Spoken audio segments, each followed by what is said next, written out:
आदरणीय पंडित द्विवेदी जी भी हमारे बीच में विराजमान हैं। मैं उनसे प्रार्थना करूंगा मंच पर विराजमान हो जाएं। तो बड़े विनम्र योग्य ब्राह्मण हैं, विद्वान हैं। तो देखिए, मैंने आपको निवेदन किया, देवी भागवत पुराण का वर्णन प्रथम स्कंद में नारद जी का और व्यास का संवाद मैंने आपको कहा, और उसमें सुखदेव जी के जन्म की कथा कही। उसके बाद शौनक जी ने सूत जी से एक प्रश्न किया कि भगवान, हमने सुना है कि भगवान ने 24 अवतार लिए और उन 24 अवतारों में से उनका एक अवतार ऐसा हुआ जो बड़ा विचित्र सुनने में लगता है। ठीक है, कभी भगवान ने कच्छप अवतार लिया, कभी मत्स्य अवतार लिया भगवान, कभी कछुआ बने तो कभी मछली बने, और एक बार तो भगवान नृसिंह बन गए, आधा शरीर मनुष्य का और आधा शरीर शेर का, ऐसे भी बने। और उन सब की कथाएं, नृसिंह भगवान की कथा भी हमने सुनी है कि उस नृसिंह भगवान का रूप इसलिए नृसिंह बनना पड़ा क्योंकि उसने, हिरण्यकशिपु ने इस तरह का वरदान मांग लिया था कि मैं मनुष्य से भी ना मरूं तो पशु से भी ना मरूं, तो भगवान को मनुष्य और पशु का मिश्रित शरीर बनाना पड़ा। आखिर जातस्य ही ध्रुवम मृत्यु ध्रुवो जन्म मृतस्य च, जो पैदा होता है उसको मरना तो पड़ता है। लेकिन एक बार भगवान ने मनुष्य का शरीर और शेर का शरीर नहीं, मनुष्य का शरीर और घोड़े का सिर लगाया और उनका नाम हुआ हयग्रीव भगवान। तो ये कैसे बन गए? तो इन्होंने कथा सुनाई, सूत जी महाराज ने शौनक जी की बात का उत्तर देते हुए कथा सुनाई कि देखो भाई, एक बार भगवान असुरों से जैसे कि युद्ध करते ही हैं, परित्राणाय साधूनाम विनाशाय च दुष्कृताम धर्म संस्थापनार्थाय संभवामि युगे युगे। भगवान का प्रत्येक युग में जो अवतार होता है वो दुष्टों के संहार के लिए होता है और साधुओं की रक्षा करने के लिए होता है। भगवान ने असुरों से युद्ध किया और कहते हैं 10,000 वर्षों तक भगवान लड़ते रहे, लेकिन भगवान तो अकेले और असुर तो ढेर सारे। 10,000 साल तक लड़ते हुए भी भगवान पीछे हटे नहीं, युद्ध की भूमि में डटे रहे। आखिर भगवान को थोड़ी सी थकान हो गई तो भगवान ने सोचा चलो थोड़ा सा विश्राम करें। लेकिन युद्ध का कुछ नियम होता है, युद्ध में भी न्याय होता है। थोड़ा सा विश्राम करने के लिए, जैसे कि आप लोग, हम लोग जब खेलते हैं तो थोड़ा सा ब्रेक ले सकते हैं, बहुत ज्यादा नहीं। तो भगवान ने सोचा कि ज्यादा सोने के लिए बिस्तर लगाने की जरूरत नहीं है, तो जल्दी से वैकुंठ चले गए और वैकुंठ में जाकर क्या किया, पद्मासन लगाया और जो उनके हाथ में धनुष था, शार्ंग नाम का धनुष भगवान के हाथ में था। शार्ंग धर उनका नाम है, शार्ंग, कई लोग सारंग बोलते हैं लेकिन नाम शार्ंग, ऐसा र आधा है ना, इसमें अ नहीं है, तो शार्ंग धनुष। उस धनुष को लेकर के और उसके ऊपर प्रत्यंचा, माने धनुष के ऊपर जो कमान होती है, डोरी होती है, वो लगी हुई है। धनुष को धरती पर टिकाया और उसके सहारे भगवान ने अपनी गर्दन टिका ली और वहां थोड़ी सी उनको नींद आ गई। या देवी सर्वभूतेषु निद्रा रूपेण संस्थिता। माता जी का स्मरण करो तो बढ़िया नींद आती है। रात्रि सूक्त का पाठ करके सो तो सपने भी नहीं दिखते, बड़ी घनघोर बढ़िया नींद आती है। कभी थक जाए तो रात्रि सूक्त का पाठ करना चाहिए माता जी का। तो माता जी का स्मरण किया, नींद आ गई थोड़ी सी, थोड़ा विश्राम करना था। लेकिन देवताओं को इच्छा हुई कि हम यज्ञ करेंगे। सारे देवता, ब्रह्मा आदि भगवान ब्रह्मा और भगवान शंकर, इंद्र, वरुण, कुबेर यज्ञ करने की योजना बना रहे थे। तो इंद्र, ब्रह्मा और शंकर ये प्रमुख देवता हैं यज्ञ करने के लिए। भगवान विष्णु के बिना तो यज्ञ होता नहीं, उनका नाम है यज्ञ पुरुष नारायण। भगवान से मिलने वैकुंठ में गए तो देखा तो लक्ष्मी जी, माता जी कहने लगी कि भगवान तो थोड़ा सा विश्राम में हैं, लेकिन बड़े बड़े देवता हैं, ब्रह्मा जी को कौन रोके, शंकर को कौन रोके, इंद्र को कौन रोके। इंद्र ने देवताओं को संबोधित करके कहा कि हे देवताओं, अब क्या किया जाए, सोते हुए भगवान को जगाना अच्छा नहीं। बड़े लोगों को तो जगाना बिल्कुल अच्छा नहीं होता, ऐसे कोई साधारण व्यक्ति भी सो रहा हो तो जगाना ठीक नहीं होता जब तक कोई बहुत जरूरी काम ना हो। तो निद्रा करना, निद्रा भंग करना तो मना है, निषिद्ध है, फिर भी क्या करना चाहिए। ब्रह्मा जी ने कहा कोई बात नहीं। शंकर जी ने आज्ञा दी, ब्रह्मा तुम कोई उपाय करो, विष्णु जगे। धनुष पृथ्वी पर है तो एक वम्री नाम का कीड़ा बनाया, वम्री, VAMRI, वम्री। ऐसा एक छोटा सा कीड़ा उत्पन्न किया और धनुष की जो तांत थी, डोरी थी, वो कीड़े कई ऐसे होते हैं, बड़ी तेज उनके दांत होते हैं, कुछ भी कटवा लो। तो इसीलिए पैदा किया था कि ये कीड़ा धनुष की प्रत्यंचा को, डोरी को काट देगा, और काटेगा तो धनुष हिल जाएगा, क्योंकि वो जो झुका हुआ है वो सीधा हो जाएगा, तन जाएगा तो भगवान उठ जाएंगे।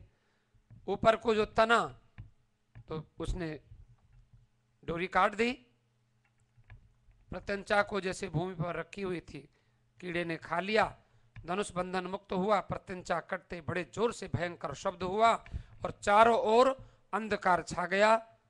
पता नहीं भगवान विष्णु का मस्तक कुंडल के सहित, मुकुट के सहित न जाने कहां जाकर उड़ गया, चला गया। अब बिना मस्तक के, बिना सिर के विष्णु भगवान दिखाई पड़े। घना अंधेरा, विष्णु का सिर कटा और घना शब्द, घनघोर शब्द। देवता लोग घबरा गए, क्या करना चाहिए। शंकर भगवान और ब्रह्मा जी देखते हैं कि भगवान का श्री विग्रह बिना मस्तक के पड़ा हुआ है, बड़े दुखी हुए। ब्रह्मा जी रोने लगे, शंकर भगवान रोने लगे, इंद्र रोने लगे। और उस समय रोते हुए क्या करना चाहिए। ब्रह्मा जी बोले, अब इसमें संसार में सबसे शक्तिशाली कौन है। या देवी सर्वभूतेषु शक्ति रूपेण संस्थिता। माता जी जो महामाया हैं, विद्या समस्तास्तव देवी भेदाः स्त्रियः समस्ताः सकला जगत्सु त्वयैकया पूरित मुंबई तत्काते स्तुति स्तव्य परा परोक्ति। माता जी का, महामाया का, भगवती का चिंतन करना चाहिए। माता जी की स्तुति सारे देवता करने लगे। माता जी आप निर्गुण स्वरूपिणी हैं, सत्वगुण, रजोगुण, तमोगुण तीनों गुणों से आप परे हैं, आप हमारा कार्य सिद्ध करो। यदि विष्णु भगवान ही नहीं रहेंगे तो संसार का पालन पोषण कौन करेगा। और विष्णु भगवान यज्ञ पुरुष हैं, यज्ञ कैसे होंगे। और यज्ञ नहीं होगा तो वर्षा कैसे होगी, वर्षा नहीं होगी तो अन्न कैसे होगा, अन्न नहीं होगा तो संसार कैसे चलेगा। हे देवी, उस समय वेदों ने साक्षात ऋग्वेद, यजुर्वेद, सामवेद, अथर्ववेद, चारों वेदों ने चार पुरुषों के रूप बना लिए और माता जी की स्तुति करने लगे।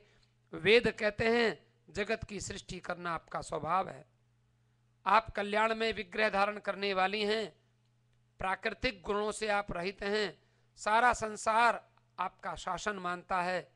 शंकर भगवान आपसे ही भिक्षा मांगने आते हैं। ज्ञान वैराग्य सिद्ध्यर्थम भिक्षाम देहि पार्वती। माता जी के पास भगवान शंकर भिक्षा मांगते हैं। कैलासाचल कंदरा लय करी गौरी उमा शांकरी कौमारी निगमार्थ गोचर करी ओंकार बीजाक्षरी मोक्ष द्वार कपाट पाटन करी काशीपुराधीश्वरी भिक्षाम देहि कृपावलंबन करी माता अन्नपूर्णेश्वरी। हे माता, हम आपसे भीख मांगते हैं। क्या भीख मांगते हैं? विष्णु भगवान को जीवित करो। सारी श्रुतियां, सारे जो वेद के मंत्र हैं, वह आपके गुणों को, प्रभाव को जानने में असमर्थ हैं, इसीलिए वो नेति नेति कहती हैं। और अधिक क्या कहें, वेदों ने कहा आपके प्रभाव को तो तब तत्वम न जानामि कीदृशोसि महेश्वरी यादृशोसि यादृश्यस्ति महादेवी तादृश्यै नमो नमः। माता जी, जैसी भी आप हो, आपके स्वरूप को तो कोई जान नहीं सकता, लेकिन आप अपने आप को आप ही जानती हो। और आज तक कोई भी इंद्रियां आपको प्राप्त करने में, आपका दर्शन करने में सक्षम नहीं होती हैं। इसलिए भला हमारी क्या मजाल है कि हम आपका दर्शन कर सकें। तो देखो माता जी, जब कभी हम लोग ऐसी प्रार्थना करते हैं तो माता जी दर्शन देती हैं।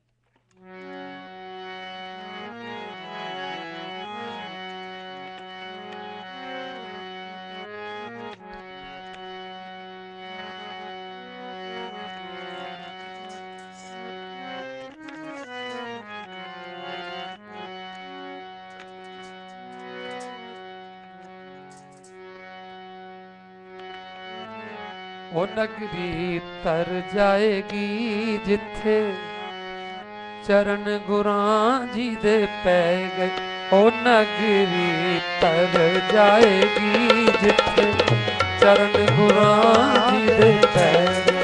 ओ नगरी तर जाएगी जिथे चरण गुरां जी दे पै गए। ओ नगरी तर जाएगी जिथे चरण मैया जी दे पै गए। ओ नगरी तर जाएगी जिथे चरण मैया जी दे पै गए। ओ नगरी तर जाएगी जिथे चरण मैया जी दे पै गए।